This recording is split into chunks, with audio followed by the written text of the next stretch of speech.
Members,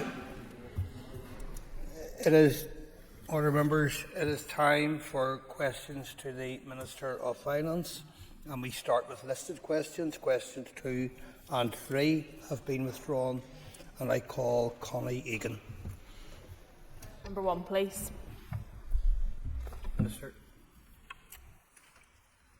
Public services across many sectors are in critical need of investment to ensure the quality and efficiency of service citizens quite rightly expect. Transformation is also essential if the Executive is to put its finances on a more sustainable footing.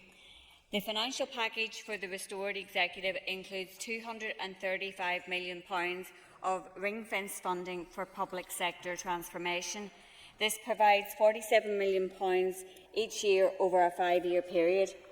The Executive agreed on the 9th of May to my proposed approach for making quick progress on the use of this important funding. I have now established and appointed members to an interim public sector transformation board chaired by the head of the Civil Service, Jane Brady. The interim board has been working at pace and, supported by my officials, issued a call for transformation proposals on the 31st of May. These have now been received, and I am pleased to report that all departments have submitted proposals. The interim board is currently assessing proposals to determine which ones are genuinely transformative and how projects could be prioritised to make the most effective use of the funding available. It will then make its recommendations to me on that basis. Work is also ongoing separately to develop the terms of reference for the board. Once all of this is completed, I will bring recommendations to the Executive for agreement. While this funding will in no way tackle the magnitude of issues at hand, I am committed to using it as effectively as possible to develop and implement a model of delivery which will stimulate the wider transformation of public services. Connie Egan for supplementary. Thank you. I thank the Minister for her answer. It's good to hear of the work so far of the interim board. Can I ask a timetable for the plans to establish the board on a permanent basis? Sure. So the board has been established on an interim basis to allow us to make progress in relation to the funding for this financial year.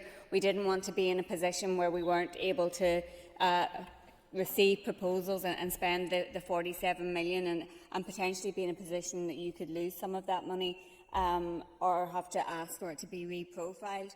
So we will be seeking to put the board on a firm and permanent basis, and I anticipate that once the board has completed its work in terms of developing terms of reference, which will then come back to the Executive over, I would imagine that will happen over the summer months, and then when we come into the autumn we will be looking at the membership more widely and the terms of reference. We have established it with 3 members, 3 permanent members to the board, but we may look to the mechanism for bringing on other independent experts that are able to provide specific advice in relation to particular projects. Another supplementary, Philip McGuigan. Last time, Collier. Can I ask the Minister what are the criteria that departments need to meet and how will proposals be assessed? Minister.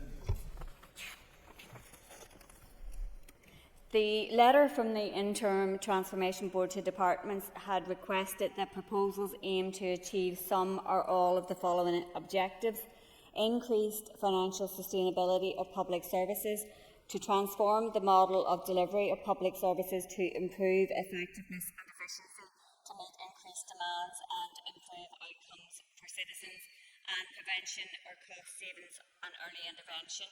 Further guidance was also provided through the pro forma, which departments were asked to complete. Large-scale proposals of £10 million or more, which pass an initial sift, will undertake an additional process for application and assessment given the higher levels of transformation investment sought. The Interim Transformation Board may also take advice from subject matter experts to inform their decisions and or asked to meet departments to discuss and understand their proposals better. I call Diane Forsyth. You, Mr. Deputy Speaker. Question 4, please. Minister. The Ulster University Economic Policy Centre work is underway. Initial desk research has been conducted and the lead researcher is currently conducting interviews with relevant stakeholders. This is a specific piece of research to assess the economic impact of the differential poundages across our 11 councils in line with the Centre's research priorities and considering the merits or otherwise of a uniform business rate in this context. The report is due to complete in autumn. In tandem with this, the member will be aware of my desire to strategically align our rating system with the Executive's priorities for governments. Rates are our only devolved tax currently, contributing £1.5 billion to public services, and so it makes sense for it to align with the Executive strategy. Diane Forsyth for supplementary. Thank you very much, and thanks to the Minister for her response. And the recent consultation that was released by the Department looked at reliefs already in place and begged the question from many sectors who weren't afforded discounts, would they see those? So in terms of this full review, looking at our local businesses, our town centres who are decimated, what can we tell our local businesses that we will see a date as to an action point for help on their business rates? Minister. So the consultation that was undertaken earlier this year in relation to the rating measures was it was focused on revenue raising, so the focus of it was quite specific in terms of the questions it was asking about particular reliefs. My officials have briefed the Finance Committee in relation to the responses received. So I plan to publish that report in due course after the election, and I plan to make a statement to the Assembly to outline my approach in relation to taking forward any recommendations in relation to the rating system in the short and medium term, as I continue to assess how we can best make that system work to meet our local needs. Thank the Minister for her answer so far. Minister, can you please outline some of the specific ways in which you're currently supporting businesses? Minister.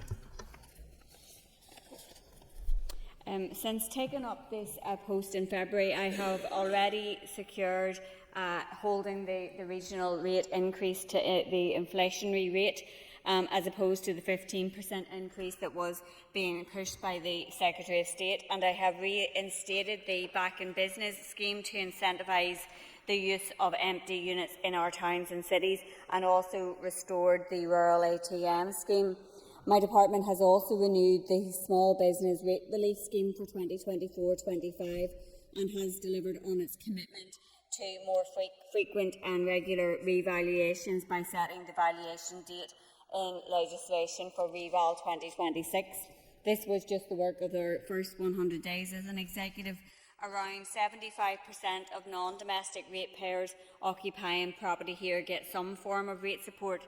That includes 57% of all pubs getting some form of rate support, 65% of the hospitality sector as a whole in receipt of support via the Small Business Rate Relief Scheme, over 63% of retailers getting some form of support, with 80% of this support provided to small retail properties with an NAV of 15,000 or less.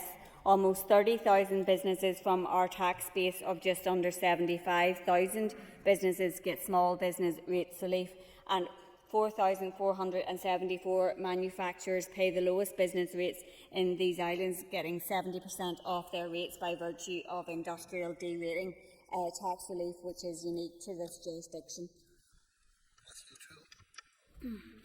Minister, in the centre of Belfast, what is now somewhat ridiculously known as the Tribeca project, there is thousands, perhaps hundreds of thousands, perhaps even more, of foregone rates, either through reliefs or through properties progressively being allowed to get into dereliction. That project has still not been developed, getting on for 20 years afterwards. Can I ask, would you look with LPS and officials in other departments and Belfast City Council at how the rating system can properly target getting that area of Belfast back off its knees and to be the destination it needs to be? Minister. So some of the rates release that the member refers to, some of those have been considered as part of the rating consultation, so we will be considering those in terms of the next steps from the report that I know the member will have had sight of as Chair of the Finance Committee. I think it is important that we look at how we can best align what we are trying to achieve through our rating system with what the economic vision that the Executive has set also. So I will be working with my counterpart, the Economy Minister, and also the Communities Minister, because there are cross-departmental interests there, and my officials will be engaging with the Department for Economy officials as to how we can best make sure that what we're trying to achieve aligns. All early Flynn. Question number 5, please. Minister. At the time this question was submitted, there was no clarity on the timescale for the June monitoring round. I'm pleased to say that the Executive has now agreed my recommendations on the June monitoring round, allocating £213.1 million resource and £57.5 million capital to departments.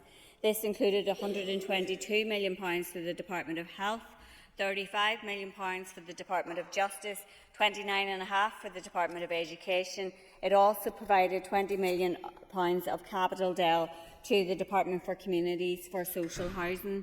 In addition to this, £43.7 million was provided to the Department of Education for the EA pay and grading review, allowing these staff, our classroom assistants, our school bus drivers, our school cooks, some of whom are amongst the lowest paid in the sector, but who play a vital role in supporting our children and young people, to move on to the new pay scales from the start of this financial year.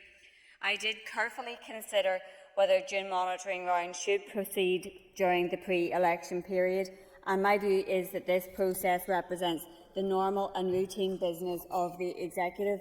There was also an urgent need to provide funding certainty to departments and to those delivering services, our public sector workers and those relying on public services, including people on waiting lists and all of those education workers I have just spoken about. And even a short delay would have presented risks. Knowing that funding was available, I could not stand by while departments took potentially damaging decisions that might be avoided once additional allocations were confirmed.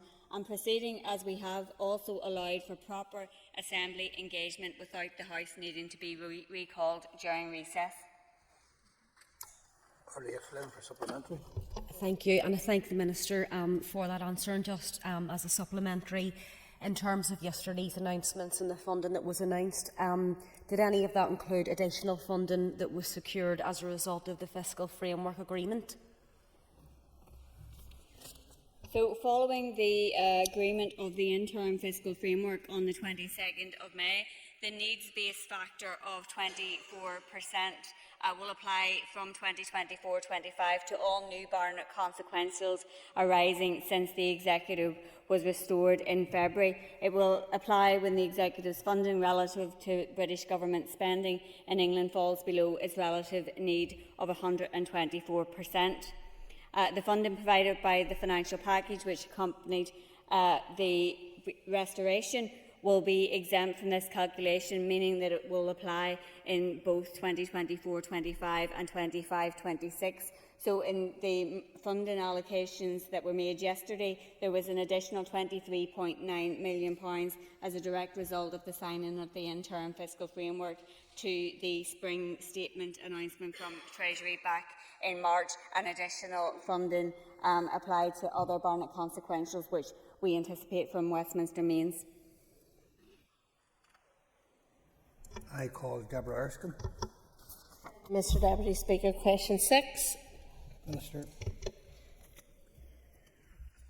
I have been deeply concerned about the impact of branch closures for some time, which is why I called senior representatives from the local banks to attend a roundtable meeting with me last month. I used that meeting to urge them to protect our local branch network and maintain access to cash and banking services particularly for those in rural communities and vulnerable customers, such as those on low incomes and the elderly who still rely heavily on their physical banks rather than digital banking. I stress to them that they have a responsibility to all their customers in impacted areas and emphasise the importance of quickly rolling out further banking hubs, and I intend to hold a further roundtable discussion in the autumn to follow up on these matters. Erskine for supplementary. Thank you, and I thank the Minister for her answer. I welcome the fact that there will be a follow-up in autumn, and I look forward to hearing the outcomes of that as well. These services are vitally important for the rural area. These banks make corporate decisions with no thought or regard for the local people of rural areas. Is there anything that the Minister can do in terms of measures to make sure that the decisions are rural-proof? Because this is corporate decision-making and ultimately we're only asking and urging. So just to see what the Minister can do on that. Thank you. Minister. And I thank the member for that. As she will know, neither my department nor the Assembly has any legislative authority in relation to banking and finance, so there is a somewhat limited role that my department can play in directly influencing the decisions by local banks, which, as you have rightly said, are largely commercial. I'm deeply concerned, though, about the impact of all of these bank branch closures, which have been considerable over the past couple of years on our towns and villages and rural communities. And so I'm keen to use whatever influence I can as Finance Minister, both with the banks themselves and also with the powers in London, to press them to protect branches and services here. I'm still concerned about the closure of branches, given the wider societal impacts that they have on local communities, in particular in rural areas for small businesses that very much rely on their local branch. There has been some work done by the Financial Conduct Authority in reviewing access to cash. They are due to publish recommendations in the autumn, and I know from the conversations that I've had with Cash Access UK and Link that guidance, when it comes, may help improve some of the decisions around the access to cash in rural areas and banking hubs and where they are located. Lisa McHugh. Thank you, Mr. Deputy Speaker. I thank the Minister for her answer so far. Answer to this point, and being from the rural community again too, where I've seen all the banks close in Castleberg and many of those even in the larger town of Strabane, I'd ask the Minister what can she do to support those who are less digitally literate to access online banking facilities. Sure.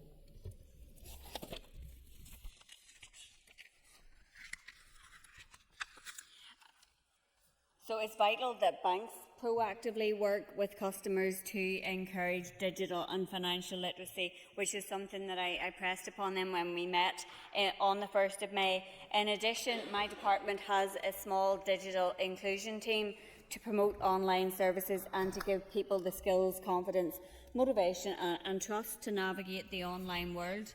The Go On NI programme provides free digital training sessions in libraries, community centres and hubs throughout the north. These digital skills sessions introduce digital technology to people who are not familiar with going online and support people who want to improve their skills online. There is a particular focus on older people at times throughout the year, with specific events taking place during Safer Internet Day, Positive Ageing Month and Get Online Week. In the 23-24 financial year, the programme helped nearly 7,000 people with digital training, with 92 sessions taking place within libraries and community hubs in the Fermanagh and Omagh District Council area, for example, and people can contact their local library to enrol on these courses. Cara Hunter. Minister, you will be aware of the bank closures in our constituency of East Derry and Kilrea, Garva, Dungiven and more, and undoubtedly this has been detrimental for our constituents. I'm aware financial services are a reserve matter, but in your role as Finance Minister, what can we do to ensure that our rural constituents are not left behind when it comes to banking services? Minister. Yep, and the member is quite right. One of the reasons that I'm so concerned about the closure of the branch network is the impact on my own constituency and on constituents, particularly in rural areas. As I have outlined in terms of my response to Deborah, we do have limited ability in terms of directly influencing the decisions that banks take in their own commercial interest. And as I have said, it's my plan to reconvene that banking roundtable with key stakeholders in the autumn, bringing together the likes of the Financial Services Union, business bodies, consumer and community organisations, the Post Office, credit unions, Link, Access to Cash and UK Finance, which is the banking industry representative body. So my officials will be setting up that meeting in due course. I call Ciara Ferguson. Thank you, Deputy Speaker. Question 7. Minister. The overarching objectives of the investment fund are to address market failures and accelerate and increase investment in private sector-led development, infrastructure and low-carbon projects, to secure private sector and/or public sector leverage to achieve sustainable financial returns, maximise the impact of public sector intervention and deliver economic growth. To date, the fund has provided just under £170 million of loans in support of 14 projects, supporting over 5,100 jobs. £47 million of these loans have been repaid. These loans have been across a range of sectors, including office developments, hotels, student accommodation and mixed-use developments. I recently visited the site of the new Dunluce Lodge Hotel near Portrush. This is an excellent example of an investment supported by the fund, which will help to create high-quality jobs and encourage economic development on a more regionally balanced basis. The fund's record to date has been a very positive one in terms of the level of funds invested, the jobs supported and the total value of development supported. The investment fund remains open for applications and I would welcome further interest for those seeking to take forward suitable projects. Ciara Ferguson for supplementary. Thank you, Minister, for that very detailed explanation of the work so far and particularly the success around the 5,100 jobs. Could the Minister perhaps elaborate on how the fund supports low-carbon projects?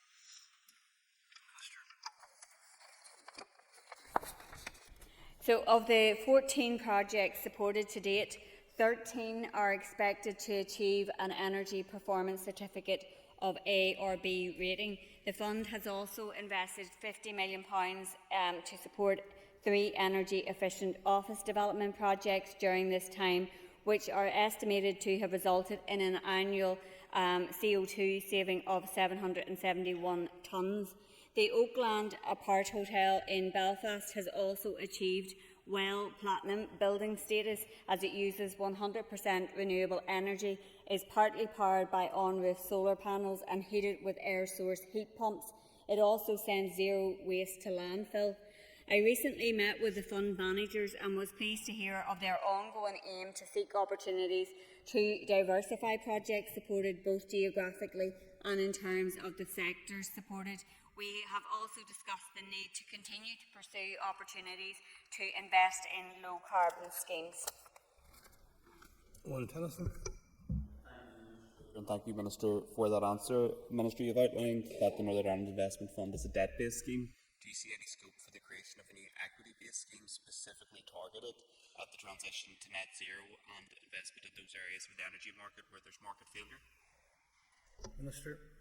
I thank the member for that question, and the member will be aware that I have recently established in my department a new budget sustainability team, and we will be looking at opportunities to identify ways in which we can make the best use of our funds. So we will be open to looking at all options in relation to how we can leverage funding to support public investment. Call Nicola Brogan. Question number 8, please. Minister. The Fiscal Council has made a significant impact in improving transparency, scrutiny and understanding of our public finances since it was established in March 2021, publishing 18 reports to date. In particular, it was instrumental in providing the independent evidence base that enabled me to successfully negotiate and agree the 124% needs-based factor in our interim fiscal framework. As the Council was first established as a non-statutory body, I am now taking forward legislation that will underpin its work on a statutory basis. I secured executive agreement last month to the policy for a Fiscal Council bill, which will safeguard its independence and ensure its continued access to information. Significant preparatory work had already been undertaken in developing the bill, and the Executive also agreed that the Office of Legislative Counsel would complete the drafting. It is therefore welcome that the bill has been included on the Executive's legislative programme for this year. Nicola Brogan for a supplementary. Thank you, Mr. Deputy Speaker, and I thank the Minister also. Assessment of the impact that the Fiscal Council has had to date, please. Minister.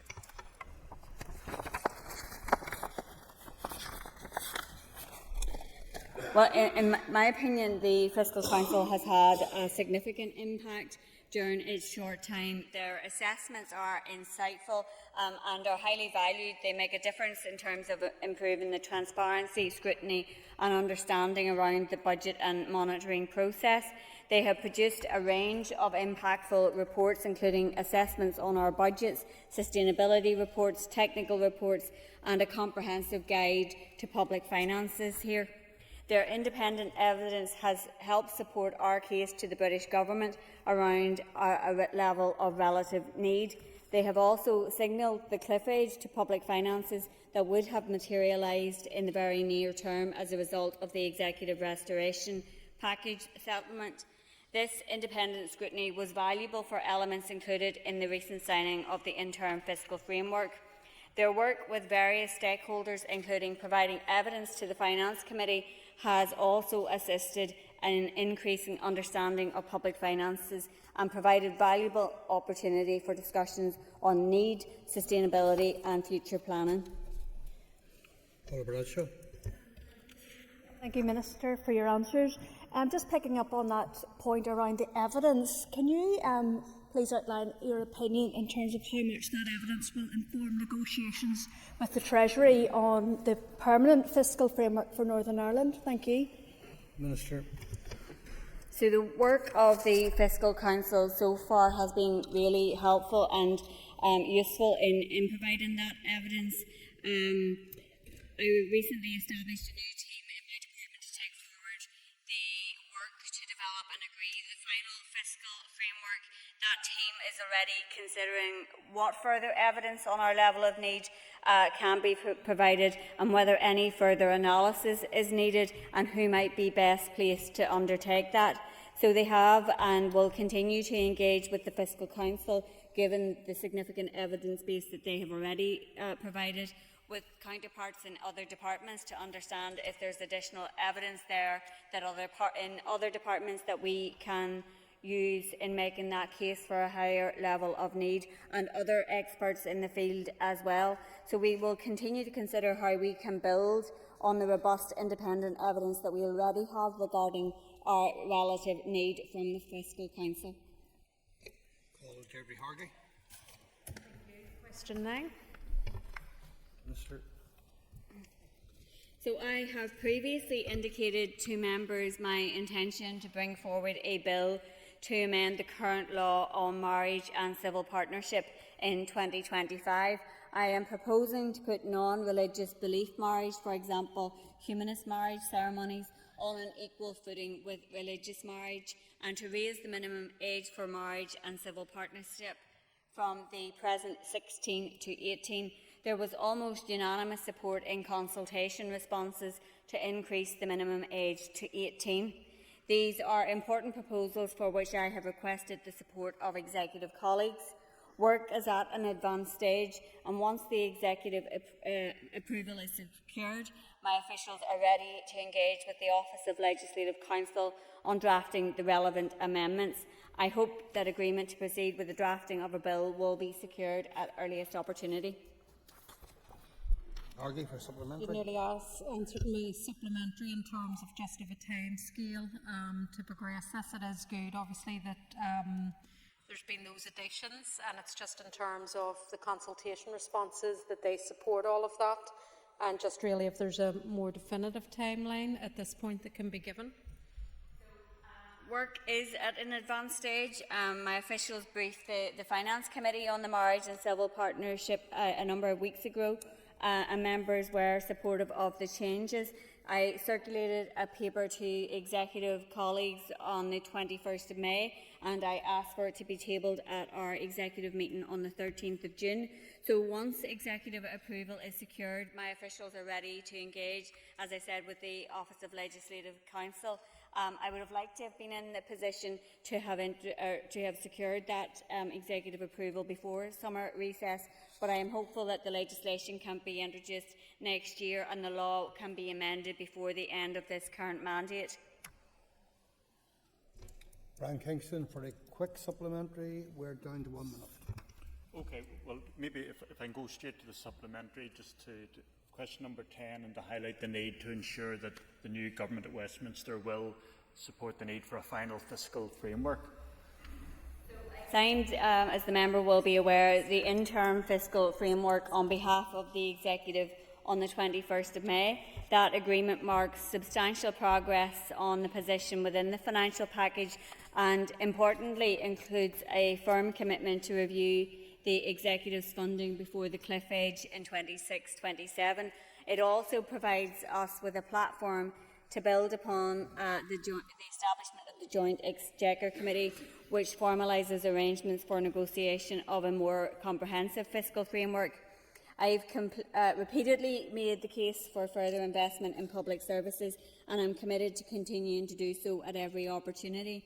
As well as raising this with the Chief Secretary to the Treasury, I also raised it with the Shadow Secretary of State. I'm going to stop you. The member had indicated for a supplementary and was accepted for what we thought was a supplementary, so if you're content to wind now very briefly, we'll move on to the next section.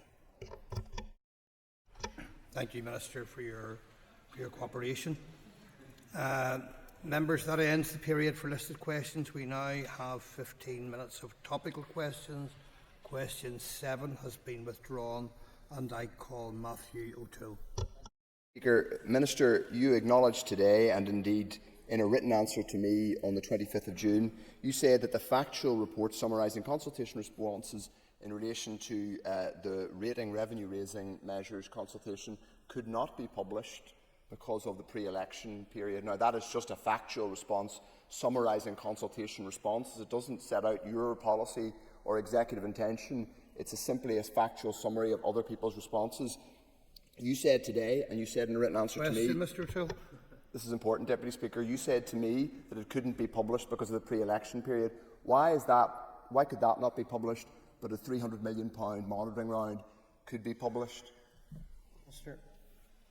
So I have been very clear that I considered the pre-election guidance in making the decision to proceed with June monitoring round.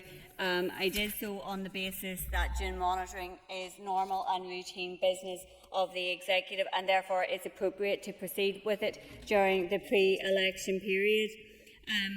It is, given the financial pressures right across our departments, it was vital that they had confirmation of the additional funding allocations as soon as possible to give certainty to make decisions. I also think it was important to give certainty to all of those who rely on those services, whether they're healthcare workers, those on waiting lists, our classroom assistants and school bus drivers, and all of those parents who may be able to benefit from the childcare.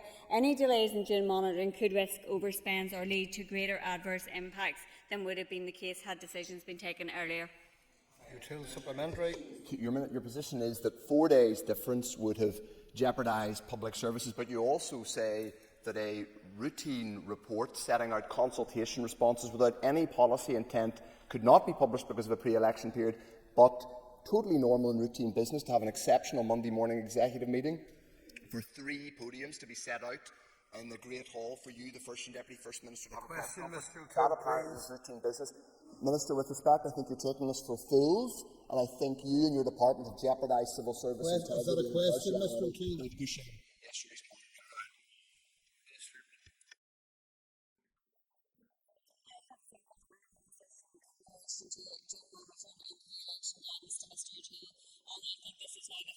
Occasion, I considered the pre-election guidance. I considered that June monitoring is normal and routine business for the executive. The pre-election guidance is clear that each case should be considered on its own merits. Perhaps an opportune time to remind members that questions should be concise and introductions short. Keith Buchanan. Minister, you mentioned earlier in your remarks about business and domestic rates of bringing an income of approximately 1.5 billion a year. How buoyant is that figure year on year, and how much of that is short of unpaid rates? In other words, what could that figure be if all rates were paid? Minister. So, just see if I can find the figures for this year. Yeah, so 1.5 billion is what was raised last year. And obviously that's a really important contribution to the delivery of our public services. Rating debt varies year on year. At the 31st of March 2024, the value of the outstanding rating debt was £180.5 million. That has been reduced somewhat in the interim. Land and Property Services is continuing to collect all outstanding rating debt. And there are a number of arrangements in place for those who face rating debt and those who are struggling to make their rate payments. And I would encourage anybody who is in that position to make contact with LPS. Buchanan, supplementary. Thank you for that information, Minister. And following on from the approximate £180 million of outstanding debt, at what point in time does your department write that off? You know, is there a period of time that you look back after 4 or 5 years and say you've wrote off? Have you any figures for that? Minister. So I'm not sure that I would have those figures in front of me, but no, it is not written off after a period of time. There is a very limited number of circumstances within which rating debt will be written off. For example, if somebody dies or a company goes bankrupt, I would be happy to write to the member and to share the detail. I think I have shared it already in response to written questions as to how much of that debt refers to what particular year. Gary Middleton is not in his place, so I call Trevor Clark. Thank you very much, Mr. Deputy Speaker. Can I ask the Minister, and my main body of questions I was going to ask the Minister actually, what specific bids the Justice Minister has made in relation to policing numbers in terms of additional finance? Minister.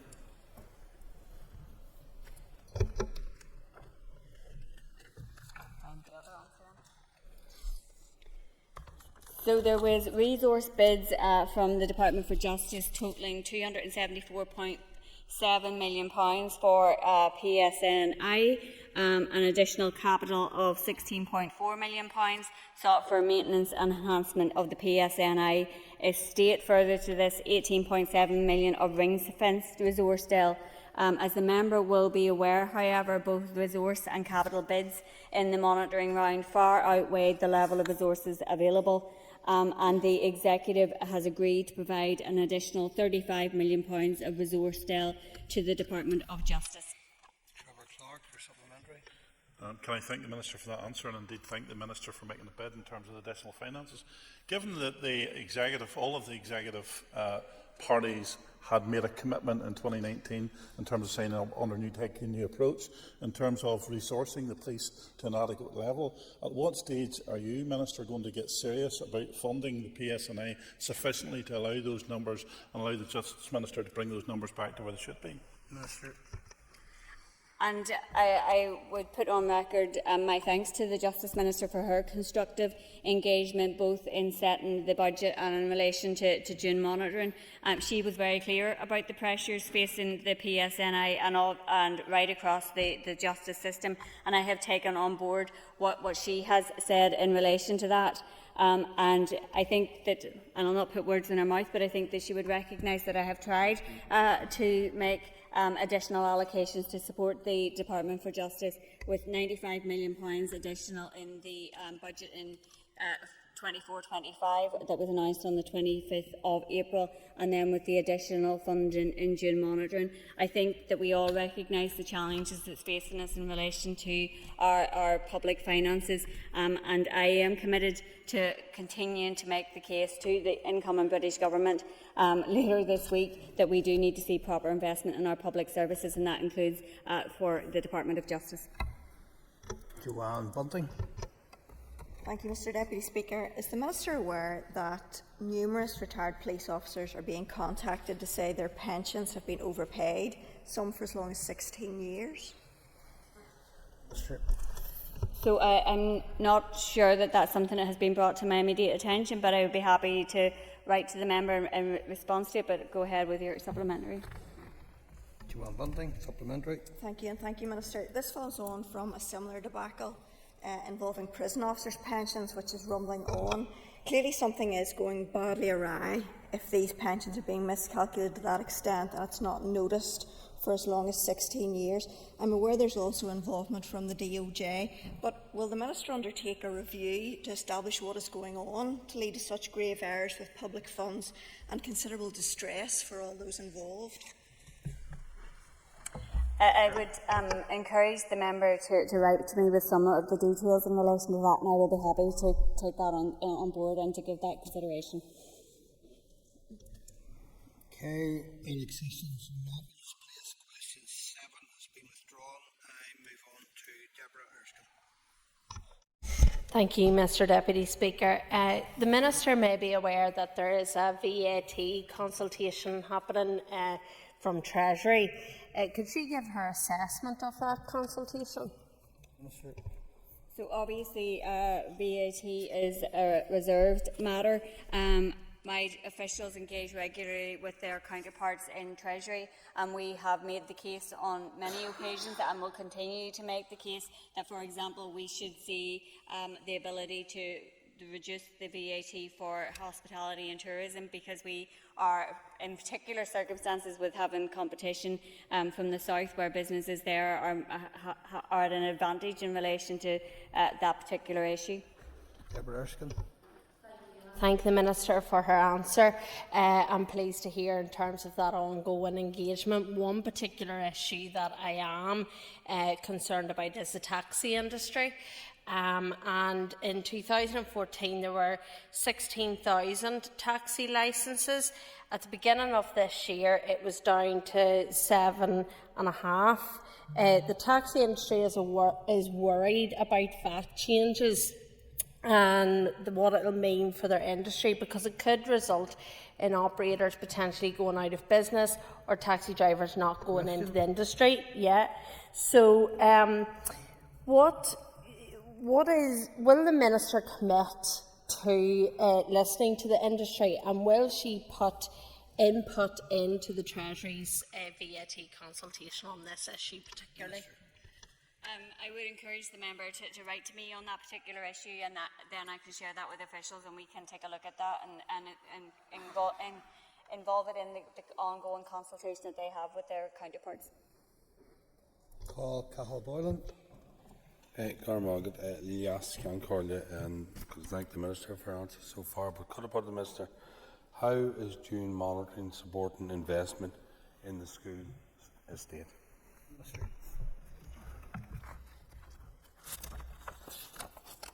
So as part of the June monitoring allocations, £15 million of capital will be made available to the Department of Education for special educational need, minor works and other statutory minor works. The Department of Education requested this funding to meet additional pressures which have been identified for specialist provision in mainstream schools placements and for other urgent works across the schools estate. And I'm sure we are all regularly contacted by schools in our own constituencies who are impacted by that. The allocation of funding will provide for urgent health and safety works and for statutory works in order to keep schools open and children safe. In addition, the Department of Education was allocated £29.5 million to address a range of issues, and that's in addition to the funding for the Education Authority pay and grading review. Caoimhe. Caoimhe, I'm going to thank the Minister for answering. And just a wee follow-up question in terms of, could the Minister outline how she has provided support in relation to the EA pay and grading? Caoimhe. Minister. So I wrote to the Chief Secretary to the Treasury on back in April to ask for £180 million to be reprofiled in 24-25 from the repurposed funds in the financial package to support Education Authority pay and grading review workers. With the significant and detrimental industrial action imminent, the Education Minister had written to me seeking my support for a proposal that would allow him to make an offer to trade unions. The Education Minister requested that the Executive allocate £43.7 million in June monitoring round towards the assimilation of these important workers onto the new pay scales with effect from the 1st of April. And I've been working very collegiately with the Education Minister to find a way forward for these workers, and I'm pleased to advise that that allocation has now been provided for in June monitoring. The Executive also committed to provide funding for a non-consolidated recognition payment in lieu of back pay to eligible staff in 25-26. This will be from the repurposed funds within the financial package. However, utilisation of that funding will only occur if Treasury doesn't agree to my request. And we're down to 2 minutes. You may not have time. Thank the Minister for her answer so far. Minister, two questions. I'll throw them in together then. Are you supportive of further investment in social housing, and also have you discussed social housing issues with the DFC Minister? Minister. So I was glad that the Executive was able to agree £20 million for new social housing in the June monitoring round. There was a very limited pot of capital available to us to allocate and a huge volume of bids. That was also the case when we were setting the budget.